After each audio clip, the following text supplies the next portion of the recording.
Hello friends, எல்லோரும் எப்படி இருக்கீங்க? நான் என்ன செஞ்சாலும் குறை சொல்லிகிட்டே இருக்காங்க. என்கிட்ட ஏதோ ஒரு குறை இருக்குது. இந்த உலகமே உங்களை குறையுள்ள நபர் அப்படின்னு சொன்னாலும் உங்களால் உங்கள் வாழ்க்கையை மேம்படுத்திக்க முடியும். அதுக்கு நீங்கள் என்ன செய்யணும் அப்படிங்கிறது தான் இந்த வீடியோவில் நம்ம பார்க்க போகிறோம். சில காலங்களுக்கு முன்னால் ஜப்பானில் ஒரு வியாபாரி வாழ்ந்து வந்தார். கடை தெருவில் அவர் ஒரு கடை வச்சுருந்தார். அது தேநீர் கோப்பைகளை விற்பனை செய்யக்கூடிய கடை. அவரோட வியாபாரமெல்லாம் நல்லா தான் போயிட்டு இருந்துச்சு. ஆனால் அவருக்குள்ள ஒரு மனக்குறை.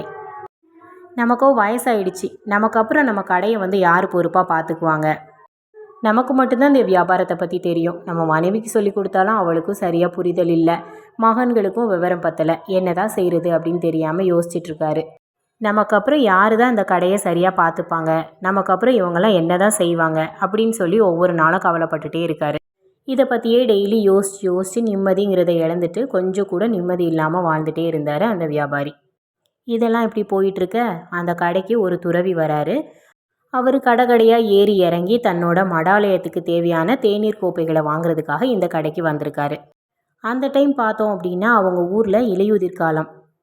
பொதுவாக ஜப்பானியர்களுக்கு இந்த காலங்களை கொண்டாடுற வழக்கம் அப்படிங்கிறது உண்டு.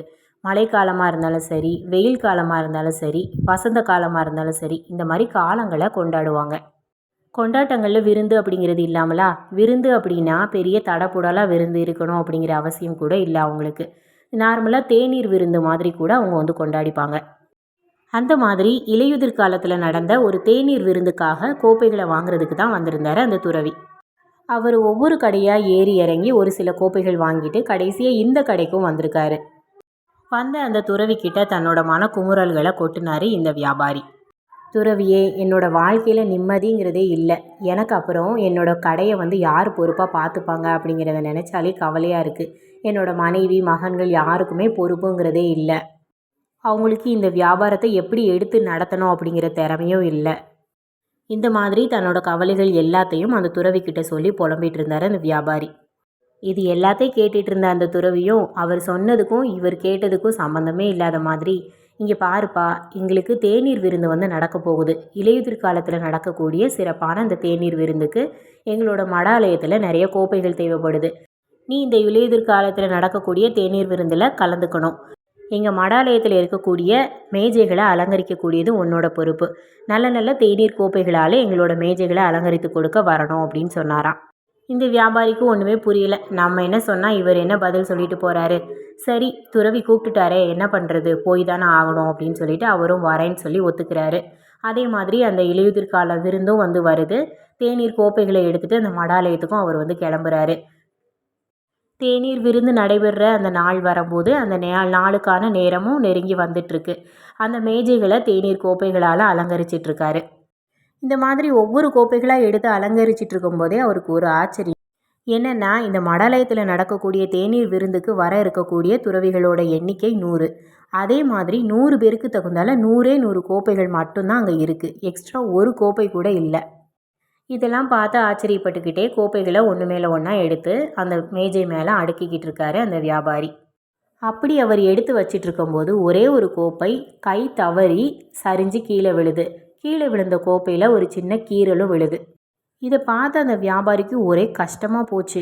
என்னடா இது, நம்ம பார்த்து பார்த்து அடுக்கிட்டு இருந்தோமே, இந்த மாதிரி ஆயிடுச்சு. இருக்கிறது பார்த்தோன்னா 100 கோப்பை தான். ஒன்று சரியில்லை அப்படின்னா அதை எடுத்துகிட்டு வேற ஒன்று வைக்கணும் அப்படின்னா கூட அந்த மாதிரி எதுவுமே கிடையாது. இந்த 100மே வரக்கூடிய 100 பேருக்கும் சரியாக இருக்கும். எக்ஸ்ட்ரா ஒன்று கூட இல்லையே, நம்ம என்ன பண்ணுறது அப்படின்னு சொல்லி யோசிச்சுட்ருக்காரு. இதே பக்கத்தில் இருக்கக்கூடிய இடமா இருந்துச்சு அப்படின்னா நம்ம வெளியில் கடையில் போய் கூட இதை மாற்றிட்டு வந்துக்கலாம். ஆனால் இந்த மடாலயமும் ஊரை விட்டு ரொம்ப தள்ளி இருக்கக்கூடியது. அவ்வளோ சீக்கிரம் நம்ம போகவும் முடியாது. ஆனால் தேநீர் விருந்துக்கான நேரமும் வந்துடுச்சு. வியாபாரிக்கு கையும் ஓடலை காலும் ஓடலை, என்னெல்லாமோ யோசிச்சுட்ருக்காரு. எப்படிடா இதை சரி பண்ணலாம், இதுக்கு ஏதாவது ஒரு தீர்வு கிடைக்காதா அப்படின்னு சொல்லி யோசிச்சுட்டே இருக்காரு. அப்போ தான் கின்சுகி அப்படிங்கிற விஷயம் அவருக்கு ஞாபகம் வந்திருக்கு.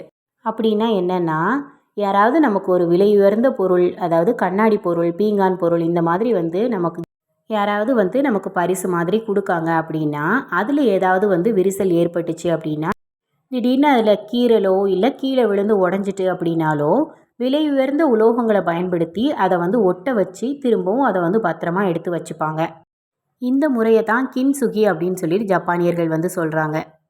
இப்போது கீழே விழுந்த அந்த தேநீர் கோப்பை கீறல் ஏற்பட்டுச்சு இல்லையா, அதை வந்து சரி பண்ணுறதுக்காக யோசித்தப்போ தான் இந்த கின்சுகி அப்படிங்கிற கலை அவருக்கு ஞாபகம் வந்திருக்கு. இப்போது தன்னோட கையில் மருத்துவ தேவைக்காக வெள்ளி பொடி வந்து வச்சுருக்காரு. அதை வந்து அவர் எடுக்கிறாரு. அந்த வெள்ளி பொடியை கீறல் விழுந்து அந்த கோப்பை மேலே அந்த கீறல் பட்ட இடத்துல வச்சு நல்லா தடவி தேய்ச்சி கொடுக்குறாரு. தேய்ச்சி அதை நல்லா சூடு காட்டி இப்போ அதை சரி பண்ணிடுறாரு. இப்போது அதை எடுத்து மேஜை மேலேயும் வச்சிடுறாரு. கொஞ்ச நேரத்திலே வந்து தேநீர் விருந்தும் ஆரம்பிச்சிருச்சு. எல்லாரும் வந்து வரவும் ஆரம்பிச்சிட்டாங்க. வந்த துறவிகள் ஒவ்வொருத்தரும் மேஜையை சுற்றி அவரவர் இடத்துல வந்து உட்கார்றாங்க. இப்போது அந்த மடத்தோட தலைமை துறவி இருக்கார் இல்லையா, அவர் அந்த கீறல் விழுந்த கோப்பை இருக்குல்ல அந்த பகுதியில் வந்து உட்கார்றாரு. இந்த வியாபாரிக்கு உடனே திக்குன்னு ஆயிடுது. அவர் வேற தலைமை துறவி, கீறலை கவனிக்கலனா பரவாயில்ல, கவனிச்சிட்டாரு அப்படின்னா நாம தான் உடைச்சிட்டோம் அப்படின்னு நினச்சிருவாரோ, அதனால் நம்மளை திட்டிடுவாரோ அப்படின்னு சொல்லி இவருக்கு ஒரே கவலை. அதே நேரம் ஒரு சின்ன பிரார்த்தனை செஞ்சுட்டு தன்னோட தேநீர் எடுத்து தேநீர் கோப்பையில் ஊற்றுறாரு அந்த தலைமை துறவி. அப்படி ஊற்றும்போது அந்த துறவியோட பார்வை அந்த கோப்பையின் மேலே இருந்த கீறல் ஒட்டி இருந்த பகுதியில் பட்டுருது. ஆனால் அந்த வியாபாரி பயந்த மாதிரி எதுவுமே நடக்கலை. தலைமை துறவியோட முகம் மாறவும் இல்லை, அவர் கோவப்படவும் இல்லை. அப்படி எதுவுமே பண்ணாமல் அவர் மெல்லிசாக வந்து சிரித்தார். யார் இதை பண்ணது? சாதாரண கோப்பையை கின்சுகி கோப்பையாக யார் மாற்றினது அப்படின்னு சொல்லி சிரிச்சுக்கிட்டே கேட்டாராம். அந்த நேரத்தில் பவ்யமாக நம்மளோட வியாபாரி வந்து முன்னாடி நிற்கிறாரு. அப்போது அவரை கூட்டிகிட்டு வந்தார் இல்லையா அந்த துறவி, அவரும் வந்து முன்னாடி நிற்கிறாரு. கோப்பை வாங்க இவரோட கடைக்கு வந்து இவரையும் கூப்பிட்டுட்டு வந்தார் இல்லையா அந்த துறவி இப்போ முன்னாடி வந்து நின்று குரு கிட்ட, குருவே, இவர் தான் நான் சொன்ன அந்த நபர், தன்னோட குடும்பத்தை நினச்சி நிம்மதி இல்லாமல் இருக்காரு, கவலைப்பட்டுட்டு இருக்காரு அப்படின்னு நான் சொன்னேன் இல்லையா, அந்த வியாபாரி இவர் தான் அப்படின்னு சொன்னாராம். இதை கேட்டதும் தலைமை துறவி வியாபாரி கிட்ட சொன்னாராம், ஓ நீ தானா அது? என்னோட மனைவிக்கு விவரம் புரியலை, என்னோட பசங்களுக்கும் வந்து இதை வியாபாரத்தை பற்றி எதுவுமே தெரியல, இந்த மாதிரிலாம் நினச்சி கவலைப்பட்ட நபர் நீ தானா அப்படின்னு கேட்டாராம். அந்த வியாபாரியும் வந்து பதில் எதுவும் பேசாமல் அவர் முன்னாடி நின்றுட்டு இருந்தாராம். இப்போ அந்த தலைமை குரு சொன்னார், ஏன்பா, சாதாரண இந்த தேநீர் கோப்பையில் ஒரு சின்ன கீறல் விழுந்துருச்சு அப்படின்னு தெரிஞ்ச உடனே வெள்ளி பொடியெல்லாம் எடுத்து அதை வந்து கீறல் விழுந்த இடத்துல வச்சு தேய்ச்சி சாதாரண இந்த தேநீர் கோப்பையை கின்சுகி கோப்பையாக மாற்ற தெரிஞ்ச உனக்கு உன்னோட அருமையான குடும்பத்தில் இருக்கக்கூடிய உறுப்பினர்களான உன் மனைவி மகன்கள் கிட்ட இருக்கக்கூடிய சின்ன சின்ன குறைகளை உன்னுடைய அன்பால் உன்னுடைய பயிற்சியால் திருத்தி இந்த அழகான கோப்பையை மாதிரி மாற்றணும் அப்படின்னு உனக்கு ஏன் தோணலை? உன் மனைவிக்கு கடையை கவனிக்க தெரியாமல் இருக்கலாம், ஆனால் இத்தனை காலம் உன்னோட குடும்பத்தை அழகாக அவள் தான் நடத்தியிருக்கா. உன்னோட மகன்களுக்கு விவரம் பத்தாமல் இருக்கலாம், ஆனால் உனக்கு கீழ்ப்படியக்கூடிய மகன்களாக அவங்க இருக்காங்க. நீ நினச்சா வெள்ளி பொடியை வச்சு இந்த கோப்பையை அழகாக்க தெரிஞ்ச உனக்கு உன்னோட அன்பாலையும் உன்னோட திறமையாலையும் உன் குடும்பத்தை நல்வழிப்படுத்த முடியும். இன்னும் உன் குடும்பத்தை அழகாக மெருகேற்ற முடியும். இத்தனை நாள் குறையே பார்த்துட்டு இருந்ததுனால உனக்கு அது தெரியல போல. குறையிலையும் அழகு இருக்குது, குறையையும் நிறைவாக மாற்ற முடியும், குறையையும் உனக்கு சாதகமாக ஆக்கிக்க முடியும். இதை மட்டும் மனசில் வச்சுக்கோ, உன்னோட வாழ்க்கையும் ரொம்ப அழகாக இருக்கும். அந்த இடத்துல தனக்கான ஒரு பெரிய பாடத்தை கற்றுக்கிட்டாரா அந்த வியாபாரி. இன்றைக்கி இந்த கதையில் வந்த வியாபாரி மாதிரி தான் நம்மள நிறைய பேர் இருக்கோம். நம்ம வாழ்க்கையில் இருக்கக்கூடிய குறையை நினச்சி கவலைப்படுறோம், இல்லை நம்ம சார்ந்தவங்களோட குறையை நினச்சி ஆதங்கப்படுறோம். ஆனால் இந்த ரெண்டையுமே நம்ம பண்ணும்போது நமக்கு மன நிம்மதிங்கிறது இருக்கவே இருக்காது. இந்த ரெண்டையும் பண்ணுறவங்களுக்கு வாழ்க்கையில் முன்னேற்றமும் இருக்காது. அப்போ நம்ம என்ன செய்யணும்? குறையை பற்றி நல்லா புரிஞ்சுக்கணும். குறையில் 2 வகை இருக்குது. ஒன்று நம்மளால் சரிப்படுத்த முடியக்கூடிய குறைகள், அதை வந்து நம்ம என்ன செஞ்சால் சரியாகும் அப்படின்னு சொல்லி கரெக்டாக அதை நம்ம செஞ்சோம் அப்படின்னா அதை சரிப்படுத்த நம்மளால் முடியும். இன்னொன்று நம்மளால் சரிப்படுத்த முடியாது.